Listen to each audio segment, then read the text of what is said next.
ఇక ఇదే కేసుపై మాజీ ఐఏఎస్ అధికారి ఈవైఆర్ కృష్ణారావు కూడా ఘాటు వ్యాఖ్యలే చేశారు. జగన్ అరెస్ట్ ఖాయమని ఐవైఆర్ కృష్ణారావు తేల్చేశారు. మద్యం కుంభకోణంలో జగన్ పూర్తిగా దొరికిపోయారన్నారు. ఈ స్కామ్ నుంచి బయటపడలేరు, పడడు అని కూడా సంచలన వ్యాఖ్యలు చేశారు. స్పెషల్ చీఫ్ సెక్రటరీ స్థాయి పోస్టులో ఒక అనామకుని అపాయింట్ చేశారని, ఇది తన కోసమే జగన్ చేసుకున్నాడని అన్నారు. తన స్వార్థం కోసమే, అవినీతి కోసమే వాసుదేవరెడ్డిని 2 పదవుల్లో ఆయనే కొనసాగించారన్నారు.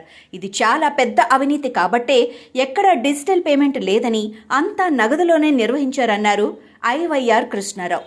ఇటు మాధవ్ అటు ఐవైఆర్ చేసిన వ్యాఖ్యలు ఇప్పుడు జగన్ అరెస్ట్ ఖాయమన్న మాటలను బలపరుస్తున్నాయి. మిథున్ రెడ్డి అరెస్ట్ తర్వాత జగన్ వారం రోజుల పాటు బయట ప్రపంచానికి కనిపించలేదు. బెంగళూరులోనే ఉంటూ న్యాయ నిపుణులతో సమాలోచనలు జరిపారు. చివరికి మీడియాలో జగన్ మిస్సింగ్ అంటూ వార్తలు రావడంతో పిఎస్సి సమావేశానికి హాజరయ్యారు.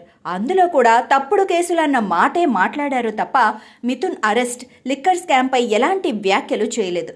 దీంతో జగన్ జైలుకు పోతారా అన్న చర్చ ఇప్పుడు పార్టీలో కూడా విస్తృతంగా నడుస్తోంది.